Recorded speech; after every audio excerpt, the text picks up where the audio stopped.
Yo, what's going on, guys? Welcome back to another video, and in this tutorial I'm going to be showing you guys how to create this trippy liquid glow effect inside of After Effects. Let's get straight into it. Wake up, filthy.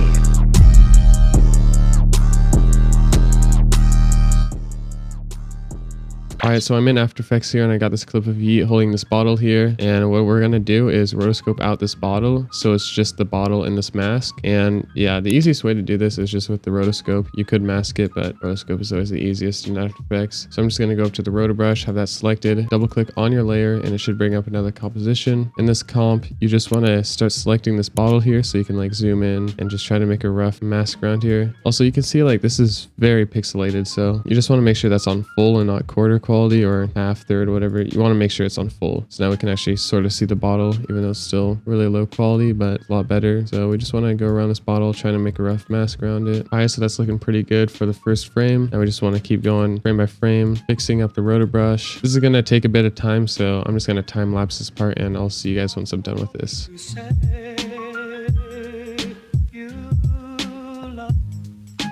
Alright, so I just finished roto brushing, so I'm going to go ahead and freeze this roto brush right here. And now we can just close this layer right here, and we can go back into our main comp. And now we just have this floating bottle, but this is what we want. But now we just want to duplicate this layer, so hit Control D and then delete the roto brush on the bottom layer. So now we have the roto brush on the top. And now we want to go up to our effects and presets and search up color Alma, I'm pretty sure that's how you say it. Bring this onto your clip here, and we can bring up this input phase and the output cycle. And the output cycle is going to be changed to Q cycle, and that's pretty much all you have to change here. So we just want to go up to the phase shift and keyframe that at the very beginning right here, go to the very end, and just keyframe this up to something like this. I don't know, just mess with it, and then you can play it back, see what it looks like. So yeah, that effect is done. We can just close that, and we're gonna bring on glow. So we can bring on the normal, just built-in glow here. We're gonna bring down this glow threshold to 10 and make the glow radius like 50, and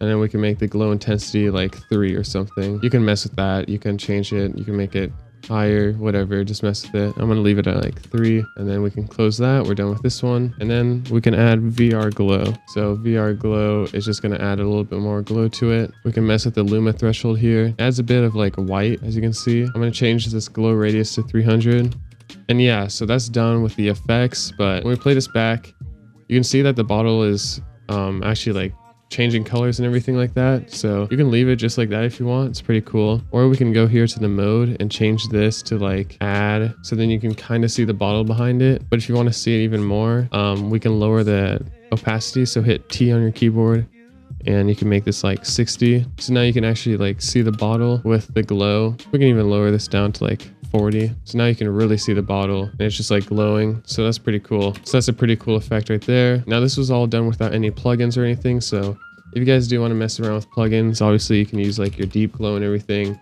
I just feel like the deep glow gives off a better effect. And obviously you can add more effects like S underscore, whatever that is, the pseudo color. I don't even know how to say that to be honest, but you can just drag this onto here instead of this colorama thing, whatever. You can disable that and use this one instead. And you can also disable the glow and VR glow if you're going to be using this deep glow here. And just mess with the frequency, make it like, I don't know, whatever you want.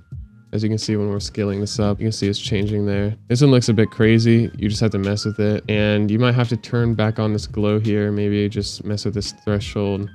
So like maybe 35 for the threshold there. Obviously just mess with the effect. This is just like the basics of it. So get creative with it. And yeah, hopefully you guys enjoyed this video. And if you guys want to see more videos like this in the future, make sure to drop a like and subscribe to this channel. And check around on my YouTube channel because I have lots of other effects just like this one. So yeah, I'll see you guys on the next video. Peace out.